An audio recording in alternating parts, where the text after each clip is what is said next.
Join me in pledge to our flag.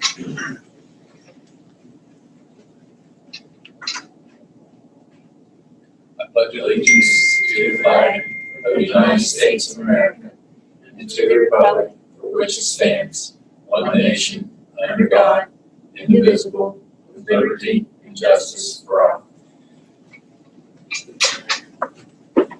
Call this meeting to order. Roll call, please. Mr. Brown?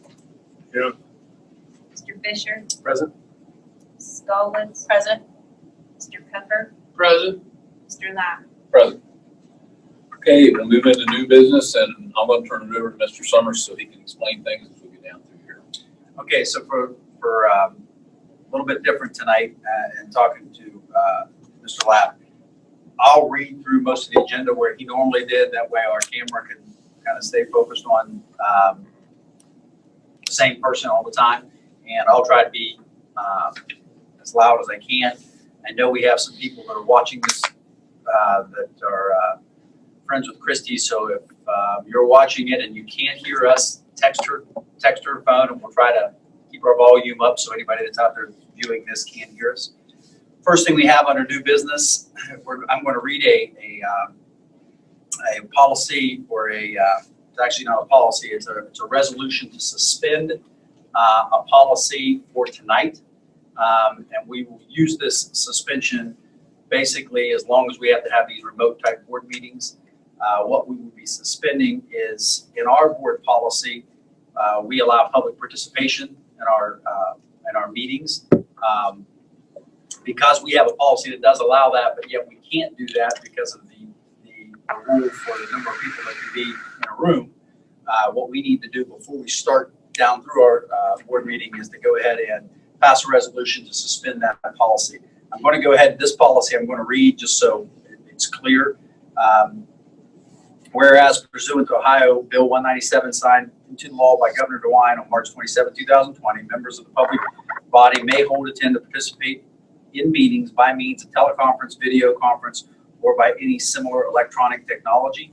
Whereas in conference with executive orders of the Governor's Office and the Ohio Department of Health issued March 2020 prohibiting large gatherings of people, closing school buildings in response to the coronavirus pandemic, the board has determined to exercise its authority to hold today's meeting by means of a live broadcast through Zoom. Whereas holding a meeting via telephone or video conference may preclude members of the public from participating by way of public comment or as otherwise required by the board policy BDDH.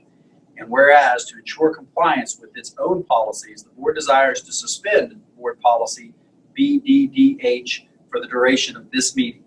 Therefore, be it resolved by the Board of Education of the Riverview Local School District, Warsaw, Ohio, that Section 1, pursuant to and in accordance with the board policy BFF, suspension of policies, the Board of Education hereby suspends board policy BDDH, public participation and at board meetings in its entirety for the duration of this meeting. Section 2 of that resolution, which you have attached in your packets, it is found and determined that all formal actions of this board concerning in relation to adoption of this resolution were adopted in an open meeting of this board, and that all deliberations of the board of any of its committees that resulted in these formal actions were in meetings open to the public in compliance with the law. So I need a motion to accept that resolution. Motion to approve. So moved. Mr. Fisher, I'll second. second by Mrs. Gowitz. Any questions? Roll call, please. Mr. Fisher? Yes. Mrs. Stallings? Yes. Mr. Brown? Yes. Mr. Pepper? Yes. Mr. Lau? Yes, motion carries. I'll go ahead and move on to the treasurer's report. And I'll go ahead and read this as well, or go down through this. Business contracts, accounts, and fund activity. Number 1, approve and correct the minutes of the meetings held on March 12th, 2020. Number 2, consider and approve the financial reports for the month ended March 31st, 2020, warrants number 115207 through 115380, paid by the treasurer during March 2020. The investments made by the treasurer during March 2020, payments of invoices for which the purchase order was submitted after the materials or services were received, or the amount the invoice exceeded the amount of the original purchase order by more than 10%. Number 3, consider approve the following donations for the month of March from Set Free Community Church for outreach of meals during COVID-19, First Presbyterian Church for meals during COVID-19, Linda Burr for senior projects for Burr Hitting Facility, Coshocton Eagles for the senior project for Burr Hitting Facility, Sandra Knuth for senior project for Burr Hitting Facility, Pleasant Hill Baptist Church for meals during COVID-19, Village of Conesville for meals during COVID-19, Dale Parish for Prayer of Chapel for meals, Anonymous for meals during COVID-19, Susie Davis for meals during COVID-19, Troy Donnelly for meals COVID-19, Marilyn Johnson for meals COVID-19, Dick King for meals during COVID-19. I probably should have read those amounts out, but you have the amounts next to each one of those. Number 4, consider approve the revision of the annual appropriations. And number 5, consider and approve the transfer to the insurance fund in the amount of $250,000. Okay, motion to approve the treasury report. So moved. Moved by Mr. Pepper. Second by Mr. Brown. Any questions on any of those? I think we should, just extend a word of thanks to everybody who donated at this time.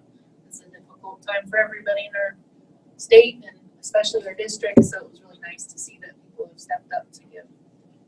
Yeah, to go along with that, all of those people that are making those donations, especially from the food, that's a big part of the way we're feeding. We're providing basically, and I was going to talk a little bit about it. We're providing breakfast and lunch 7 days worth a week to a little over 300 students now, and that weekend meals and some of the extra meals we're buying, we're not getting that from government funds to pay for that. We're getting that a lot from donations.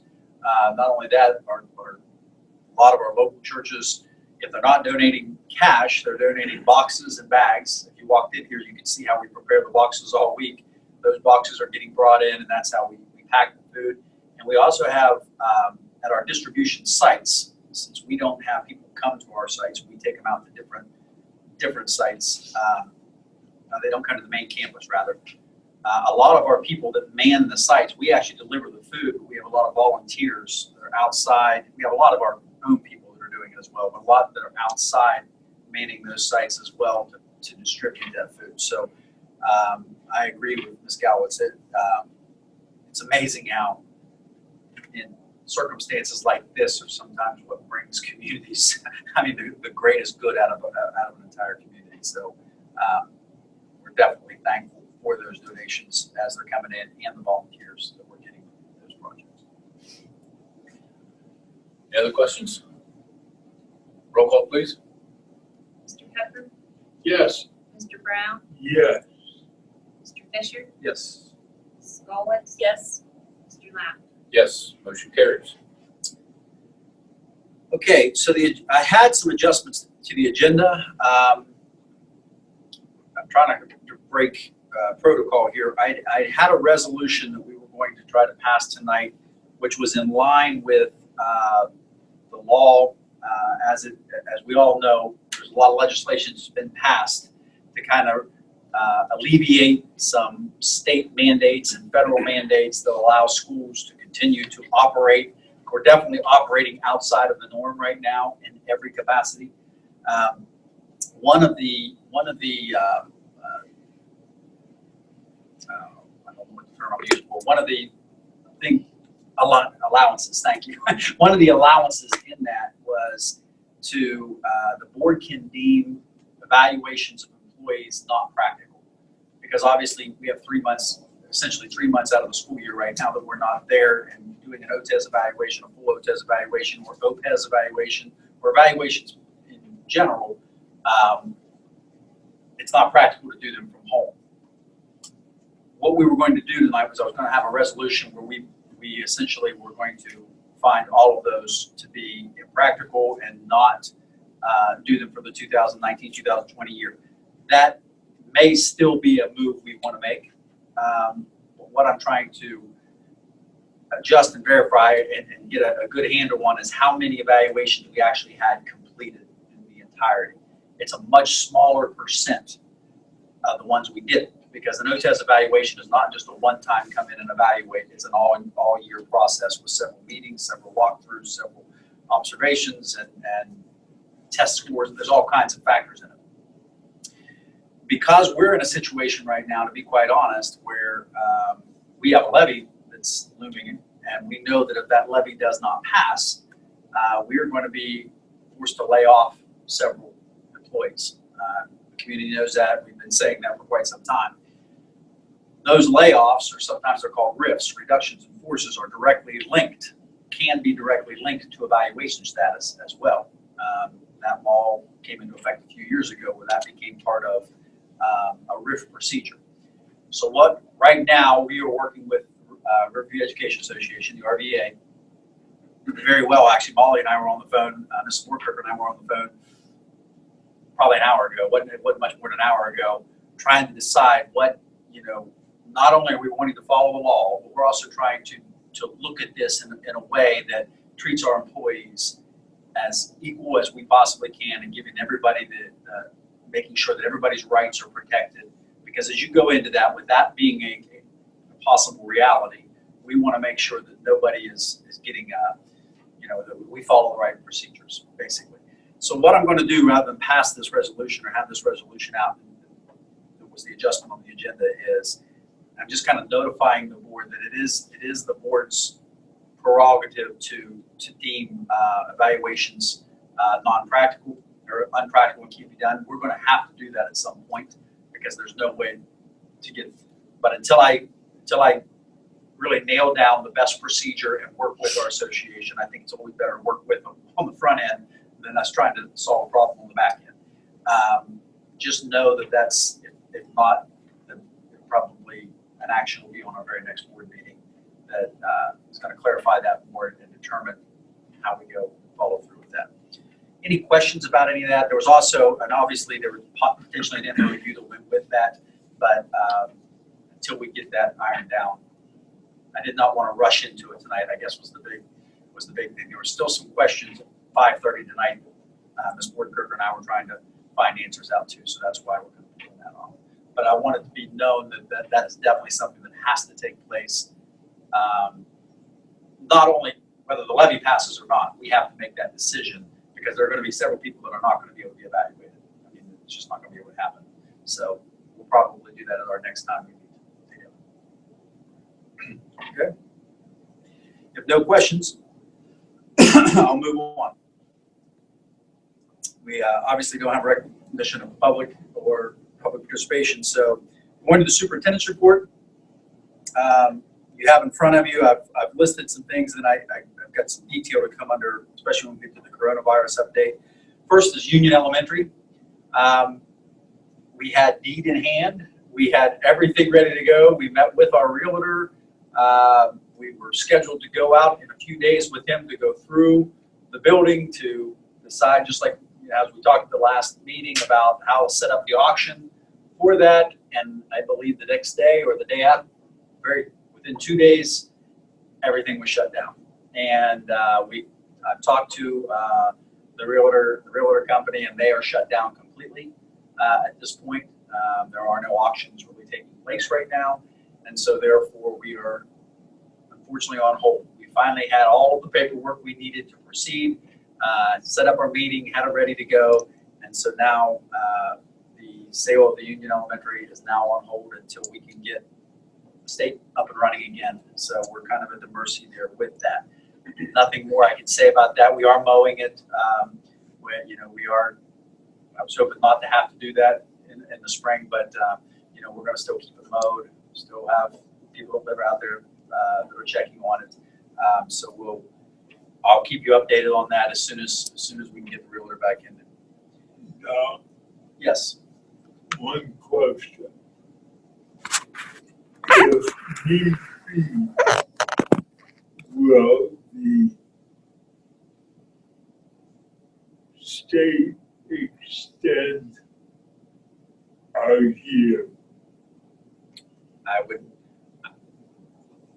I don't I don't know that, you mean as far as some of the, there are some provisions about if it's beyond a year, and if another school is interested in it or something like that. Again, we don't have a community school in our boundaries, so I think we're okay with that. But as far as extending it, I mean, it would probably be something we would have to ask for that extension. It's not going to be something I'm going to guess, and this is just my opinion, that is a common enough thing out there that it would be part of any kind of legislation to extend it. Now, it may be something that we could ask for if something is needed, but right now I don't think, that's not high on my concern list, because I'm still optimistic that we're going to get things turned around, and we still have a little bit of time. So I'll just have to cross that bridge when I get to it. That's probably what we're going to have to do. Any other questions about union? Levy update. I did send out an email to all of you that talked a little bit about the particulars of the levy. As you know, I guess it's been since our last meeting. We were, the day before election, we were on again, we were off again, we were on again. I think by 10, 11 o'clock that night, we all found out there was going to be no election the next day. Then it was going to be in June. Now it is, I don't have my notes in front of me. Thank you. April 28th. April 28th is the day of the election. As you all know, there is no face-to-face voting, but people that are registered to vote that did not get a chance to vote are being extended time to do an absentee ballot. I do know that this not only is the state promoting that, Riverview, Citizens for Riverview, the levy committee is definitely promoting that as well, and they're kind of putting out information on social medias about getting one out to vote. So what will happen is we're going to find out on the 27th. At least we'll have a pretty good idea on the 28th, right? So the 28th, we're going to find out on the 28th. I don't know that anything is going to be official because everything's a mail-in at that point, but we basically got extended another month there too. So everything kind of fell, coronavirus definitely disrupted everybody's lives, but that was definitely something that I would have liked to have had this month to be preparing for what we possibly would have to do for next year, or working off of a plan, but everything got pushed back a month. So we encourage everybody to vote. As always, we're always going to encourage everybody to vote, and if they didn't get a chance to absentee vote, we hope that they do, so we get a good account of what our community wants. I mean, that's basically what we need to know. The more people to vote, the better understanding we have of what the community truly wants us to do. So that's where we're at on the levy at this point. The coronavirus update. All right, I have a lot of bullet points underneath of this. First of all, I'm hoping when I send and you guys have probably been paying attention. If you haven't been reading your emails, read them pretty quick. When I send something out to the staff right now, I've been attaching you guys on everything. That allows me not to have to send something out to 2 or 3 different groups. So hopefully that's good enough. If there's any time, obviously you're wanting to know something that's going on, you guys all text me, call me, email me, whatever. I will tell you every day, Lee and I are in the pretty much we've been in campus every day, so either one of us are easy to get here. So that's how I've been trying to communicate with you guys on this. So again, stay close to those emails and check those out. I cannot say enough about what our staff has done in this situation. And I say that because I'm not just saying that because I know, we're not trained for this. I mean, we have safety plans, and we have all the things that are required for us to keep. And people heard on the news, well, the schools will go to refer to your safety plans on how you're going to educate under a pandemic. I'll be bluntly honest. There is nothing written in our safety plan that talks about COVID-19 or a complete shutdown of a community. I mean, I don't know if there's a school out there that had it in there. Great. I'm sure we all have them now. I mean, we definitely have plans now. But in about 2 days' time, our teachers adjusted and prepared 2.5 weeks worth of school for students, 50% of maybe if we're lucky with online access that can actually do online, and then 50% that have no way in the world of doing that. So that's putting together packets and did that in about a 2-day turnaround. And then we say it all the time in education, we build the plane while we're flying. That's basically what we're doing. We're building a plane, and I feel like we have a pretty good plane right now under the circumstance. And that's not only our team. I mean, I just can't say enough about what our teachers have done. My administrative team, the principals, Christy Ireland, our curriculum director, Joel Moore, Jovi Metz, Joel, our head of transportation and operations, and Jovi, the head of our food service, have basically spearheaded, led the entire feeding. And I'm going to just move. We'll get into that in a second, but they spearheaded that. Christy Ireland, if it wasn't for her technology, she's in the room right now videoing us, as we all know, but if it wasn't her knowledge of the technology aspects plus her curriculum expertise and combining those two, it's just amazing what we find out we're capable of, I guess is the best thing. Christy wrote a letter out to the staff today that I like, but it was a good example of it. It's amazing what you find out you're capable of doing when you have to do it. So I can't say enough, but basically to just give an overall, that's exactly what we do. We first in about 2-week intervals. So we create 2 weeks worth of instruction and we provide that to the students. They work on that 2 weeks and then they get that back to us. Now it's interesting how like I said, I don't know if I'm overshooting 50% or undershooting 50%, but about maybe 50% of our kids are able to do that all remote, online, back and forth. That works pretty smooth. That's pretty good. Another 50%, we are actually having packets in a brown envelope packet of written material that is sent home and then brought back at the end of the 2 weeks to us. Our teachers, in most cases, at least twice a week, are making actual conversation with students. In other words, we challenge them. It's a twice a week we're working on now. We challenge every teacher to make a contact with a student, individual student, not flat, twice a week. And for the most part, we're doing pretty well. That's everything from phone calls to emails to text messages to we try to stay within our policies on a lot of that stuff. But any way we can to talk to kids. I have 3 kids at home, as you guys know, at my house, and they're communicating with teachers just like anybody else is. The more we do it, the more we pick up things like Zoom and different ways of doing things. I think it gets better actually as we go. So that's what's happening. That's how we're instructing. Our teachers are available all the time. And we have office hours. Teachers are basically working the same hours they work now. We have particular hours that we ask them to make sure you're available if a kid contacts you. I think it's from 10 to 2 at those specific times. That does not mean they're only working from 10 to 2, I promise, because Christy's on curriculum meetings with them at 8 o'clock in the morning, or I'm having administrative meetings at 3:30 in the afternoon. So it's not that, but we try to do it 10 to 2. But I can tell you as a parent, my own son will email a teacher on a Sunday evening at 6 o'clock and gets a response. I mean, I can't even fathom that from my teaching days, but that's on a Sunday at 6. So, we're doing everything we can to educate, and it's interesting that we're making the progress. We still have bumps in the road. We still have kids it's hard to reach. We're coming up with different things all the time. I just want to give you guys one of the things that Mrs. Ireland came up with is she saw online looking around that one of the school districts somewhere in Ohio had found those old newspaper things where you put 50 cents in and open the door, get your newspaper out and close it.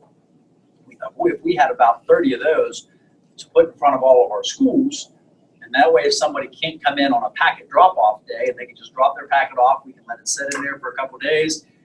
We have one person handling, get them out, sterilize them. We got all kinds of things in play we're trying to do. That'd be great. Well, we made some calls. The Beacon, actually, Mark Fortune set us up with, I think the company that they now work with in Millersburg, who let us borrow 26 of those. So if you go by the school and you see about 5 or 6 newspaper dispensers, and no, you don't have to put 50 cents in them, it costs you nothing. I know you were going to ask that, Cordell, but it doesn't cost you anything, but we have a place to drop off packets and pick up packets if you're not getting them. So we're coming up with creative things all the time with the lessons. So that's how we're educating right now. You know, and I also got to say, I spoke with 2 other superintendents in the county this morning on a conference call, and they're all coming up with just as creative ways. So just Coshocton County in general, and just schools in general. Hats off to our teachers. I mean, I really can't say enough about them. The feeding program, like I said, we're about 3. Tomorrow we're going to feed. Typically, what we do is we have no more than, in this building, we have 4 cooks a day in this building, only in this building, and we have, I think, 1, sometimes 2 custodians. So no more than 6 people in this building in the morning. The 4 cooks a day, and they stagger which cooks come in each day. Start to prepare the meals to be delivered on Friday. So when you walked in, you saw all those boxes. That's how we do it every week. And we put, like I said, 7 days worth of, I believe it's breakfast and lunch, and whatever else we can fit in there. And we deliver it. Because of our geography, because we don't have that common drop-off spot where we can have, you know, we have to know how many people are coming because we're taking food, you know, several miles away from here to people. We have a system where they call in, they register. I mean, it's pretty much if you're under 18 years old, you call in and you register. You're gonna get on there. Once you've registered, you're good for the whole until this process is over. We're up to about a little over 300 kids that we're feeding right now. Tomorrow, this week we're not doing it on Friday. We're doing it tomorrow because, as you all know, our spring break basically starts Thursday, and we didn't want to do it on Easter week Friday, so we kind of double time the last couple of days to get ready to deliver tomorrow, but then we'll go back to every Friday. But again, Joel, Jovi, Metz, and then all of our kitchen staff that are coming in and working with that. And then we have the transportation involved in that as well. We have some drivers that come in and they load the buses up and they take them out, and just amazing things that we're trying to make everybody on our payroll has got a job, got a role. Just talk about our parapros a little bit. We wonder what are we going to do with our paraprofessionals. Some of our paraprofessionals help with this food distribution, but some of them are also part of that calling kids, making sure we have that contact with kids every day. So pretty much everybody we can find to get it.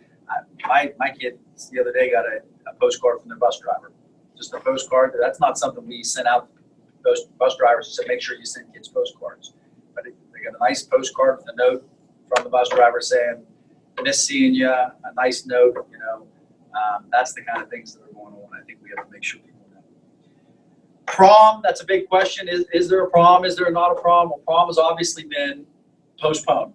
Okay, it's postponed. So we were supposed to have a prom April, I don't remember what the date was, but it was in the middle of this. So it is not going to happen.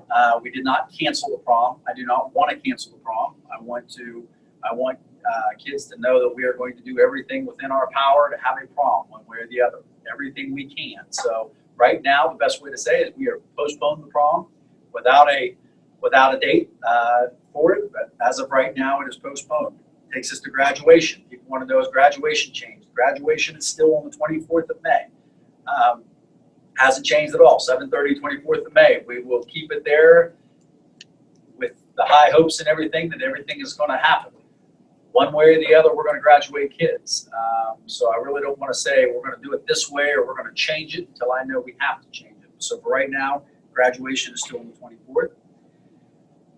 Credit requirements, all this kind of under coronavirus, the credit requirements. I put this in here because in that legislation that was passed and all those allowances, one of the allowances that were granted to school districts were if a student, if there was a need that if a student couldn't finish a local credit requirement, it actually says that the superintendent can waive the local requirement as long as we stay above the state minimum requirements. The state minimum requirements are 20 credits to graduate. I think ours are 22 or 23. We have some requirements like a half a credit of business. I wish my high school principal was here. You guys get what I'm saying. Or a half a credit. We have a few students that were down at the Career Center that would have been picking up those credits down there had they got to finish because they didn't get to finish, there is a very small number of students, a very small percentage of seniors that I will probably waive those half credits because they've met every other thing. So I'm just kind of giving that as a, letting you know that everybody, as far as graduation requirements, we're working to see who's on track, who's going to be able to graduate, and that's looking pretty promising for us. So we're working our way through that. Grading periods, the third grading period, actually we shut down about the same week the grading period was going to end. We have not issued report cards yet for the third grading period, but they will be. It's not because we're extending it. It's because the work that we sent home for that first 2 weeks, we're tying that work into part of that grading period as a plus. In other words, it can't necessarily hurt you for the third grade. You know, we didn't want to hold kids accountable for something we were just starting ourselves. So we were able to work some things out with that. Those grades will be entered in the progress book, I think, by the end of this week. We are hoping to get grade cards out for the third grading period at the end of next week. So everybody should be able to, either you're going to be able to get on progress book online and see your grade card, or if you're one of the people who are picking up a packet, we'll either mail your grade card out to you that way or put it in the next packets when they come out. So everybody will have their grade cards there. The high school, I will tell you, we did have to change some things there. The high school's GPA will be averaged on 3 9 weeks instead of 4 this year. This is pretty common practice. A lot of districts are doing. So basically, for your GPA for your high school, in the past, we've always had the first 9 weeks, second, third, midterm, fourth, final, right? So it was 20, 20, 20, 10, and 10. What we changed it to will be 30, 30, 30, and the midterm will be 10. Yeah, math in my head, right? 30, 30, 30, and 10. Which means the fourth 9 weeks will not calculate into the GPA for the high school student. High school is where GPA really comes into play. So someone says, well, what is the fourth 9 weeks going to do? You're sending this work. The fourth 9 weeks will be set up on a pass-fail. It's a pass-fail system. Another pretty common thing a lot of districts are going to. And then we will establish, based on the work that we're sending home, what constitutes the pass, the fail. I will tell you in the end, we have to do that. We have to continue to educate. We can't just tell kids you're going to stay at home. I mean, that's against, first of all, that's against every fiber of what we do and why we do it. But also, we have to make sure that we're not going to leave kids behind during this. But we also do believe in grace over grades. We're not out there to try to, we understand. We as educators value the value of a teacher in front of a student as much as anybody.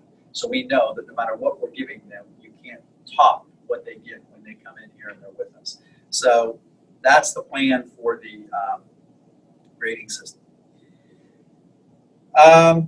Finally, a couple other things that I've had to iron out are like supplementals. I mean, you have some coaching supplementals from the spring, and the big question. Luckily, in the spring we don't have very many because you don't have a lot of junior high sports in the spring, and your sports are a little. So it's a handful. Most of our supplemental salaries are things that people have been doing all year. So obviously, just like every other job and every other thing, that salary will stay with them. I may want to adjust. We have just maybe 3 or 4 of our spring coaches that were hired way at the last minute, and maybe only had 2 or 3 weeks worth of practice in before they shut things down. But sports have not been, spring sports, believe it or not, by the OHSA have not been shut down yet. There's still hope that they may do something with those.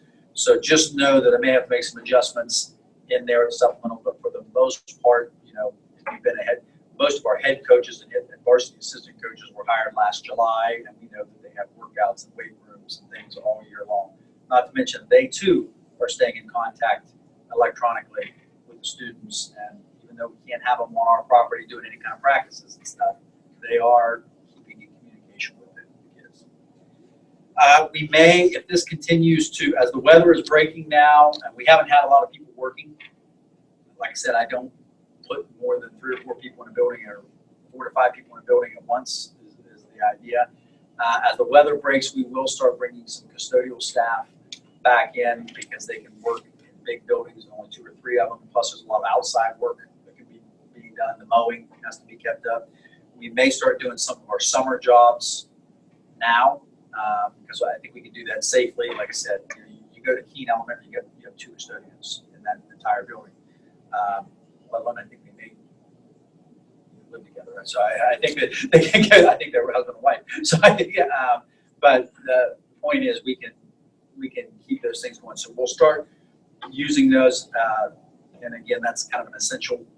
We've got to keep the yards mowed. We've got to keep things checked and everything like that. I know that was the longest part of everything. That was my superintendent's report. Yes. I had a couple questions just about students who were educating from the high school level, about College Credit Plus kids, Career Center kids. You didn't touch on those, but I'm sure you've been in contact for have some sense of what's going on there. Good question.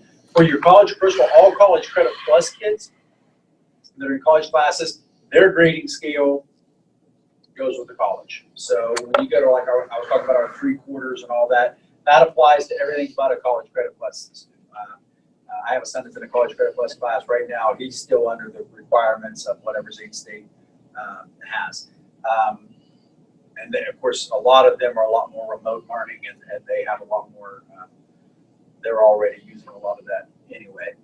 The Career Center, basically, our kids down there, we're tracking their credits for graduation from Riverview. The Career Center is working on what they need to do down there as far as to get their certificates and to get their, what they take down there. So that's going to be more of a, but from talking to Mr. Raich today in that county superintendent meeting, everybody seems to have the plans in play to try to get things the kids are going to be able to complete. And their certificate or graduation ceremony hasn't changed yet either. I think theirs is in the middle of May. But as of right now, it's still scheduled the same unless further orders from Dr. Acton or the governor come our way.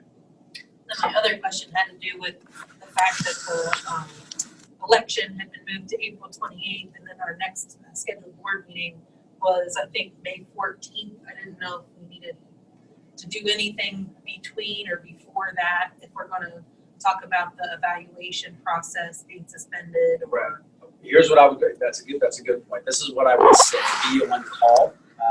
We may want to move the May 14th one up if I feel like we need to, so I can get things taken care of the way they need to be taken care of. That's what we'll do. But just kind of, as of right now, I don't want to schedule one thing or the other because I don't know yet how it's going to look. But just be ready. That's a good point that we may either have to have a special board meeting prior to just pass that kind of a resolution, or do it closer to right after that. Okay.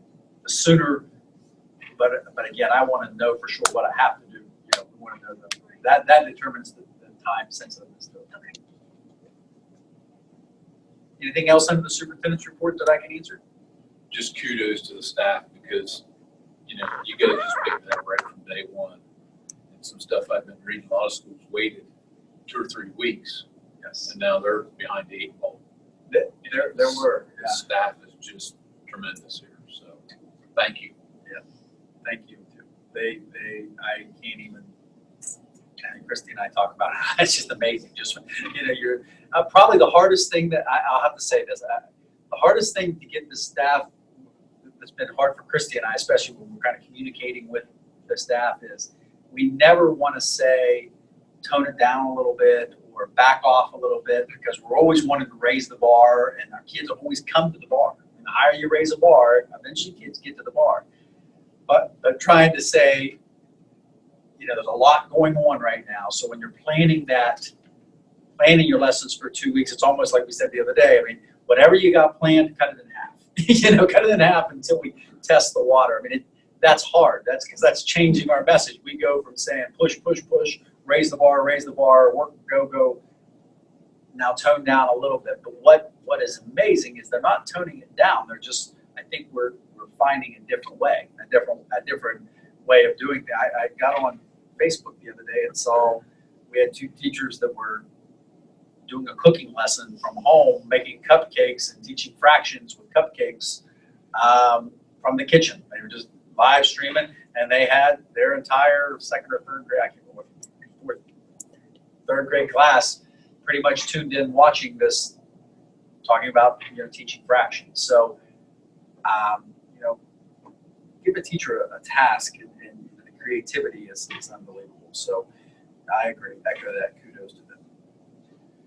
Okay, If nothing else, I'm going to go to old business. No old business, additional new business. Number one, consider and approve the resolution 2020-21 for the operation of schools during the executive order of 2020-01 DODH Director's Order regarding the closure of all K-12 schools. This is I sent you, you have this resolution. This was recommended by the board's attorney for us to pass. I'm not going to read the entire thing. What this essentially does, make sure I'm reading the right one. Yeah, this essentially allows Lee and I, your CFO and your CEO, to continue to conduct business that a lot of times maybe we would wait before we did that business until I had a chance to come in and have the board approval. You read the highlights going down through this. School building closure, essential employees. It gives me the power to say, okay, this is an essential employee. We need to have that instead of having to come basically to a board meeting and say, do you guys agree this is an essential employee? Unauthorized leave, something Lee and I deal with all the time with, whether it's FMLA or whether it's someone just not coming. But basically, it allows us to run the district and manage the district during this crisis with a little bit more leeway than normal. And again, like I said, this is not a resolution this is a resolution that your attorney sent me to give to you guys to pass. And it's pretty much what they've recommended to all of their clients out of Heffel Wagner. If you have any questions about that, we'll get them here in a minute.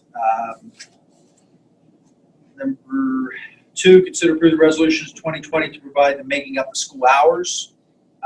This, if you remember, was we put this resolution in for blizzard bags. I know we don't call them blizzard bags. That's basically everything I just explained. This basically is the resolution that everything I just explained to you about how we're educating kids. This is basically the resolution saying that we authorize this to be our education process. And that way it's counting towards the time that we're actually teaching in school. So this is just kind of like what we did last month to get us going. This is definition of how we're going to educate our students and for board approval. And then finally under this, the school calendar. We had our hearing last month. Mr. Fisher thinks that was 3 months ago, but it really was only last month we were here. And I think I had more here. Maybe that's what it was. So this is the calendar. This is the one we decided on in the hearing that I was going to recommend for next year's school calendar. And hopefully this is exactly the way next year's school calendar is going to work. So ask for the approval of those three items. So moved. Finish. Well, you stood up for Oh, I'm sorry. I thought I was. This is why you usually do this, Dave. I'm sorry. All right. Yeah, there were. Sorry, Cordell. There were 4 more things. He's just excited. All right. Next is consider to approve the memorandum of understanding from Columbus State Community College for the College Credit Plus program as it's presented. Consider to approve the home instruction for the 7th grade student effective on March 16, 2020, and go through the end of the year 1920 school year. Instructors to be Ashley Storms and Mary Bell. Consider approve the renewal of student accident insurance program for 2020-21 year for the student protective agency 300 Shotgun Avenue, Mount Vernon, Ohio. And consider approve the recommendation of a 5-year superintendent contract for Dalton Summers effective August 1st, 2020 and ending as of July 31st, 2025. As you know, I am finishing, my contract is up, my 5-year contract I'm finishing, and you either got to give me a new one or I guess look for another superintendent. It's time for a contract, so that's why that one's on there. So now, maybe that's why I was trying to skip it for you. Thank you, sir. Second. Okay, it's been, any questions? Thank you for your leadership through all this, really. I mean, at the end of this 5-year contract, you're just really putting icing on the cake here for us. Yeah, it was a heck of a way to end it, right? Yeah. In that 5 year, right? Thank you. I've called and asked him, is there anything I can need to do? Nope, we're fine. Well, And so, just I have to say, to make sure, I have an unbelievable administrative team. I mean, I have an unbelievable team of people. Well, we talked about the teachers a lot, but and they're amazing. But leading every one of those groups of teachers are unbelievable principals, and a curriculum director, and a director of operations and transportation, and of course a treasurer that, as long as I have her, will survive. We just have a good district. We have a great district, and that's why we're succeeding as much as we can succeed throughout this. There's no doubt. So thank you. Any other questions? Roll call, please. Mr. Brown? Yeah. Mr. Pepper? Yes. Mr. Fisher? Yes. Ms. Goldwitz? Yes. Mr. Lau? Yes, motion carries. Anything else? I do not have anything for executive session. Motion to adjourn? So moved. Moved by Mr. Pepper. I'll second. Second by Mr. Fisher. Roll call, please. Mr. Pepper? Yes. Mr. Fisher? Yes. Mr. Brown? Yes. Ms. Goldwitz? Yes. Mr. Lau? Yes, motion carries. I consider us adjourned. Thank you. Thank you.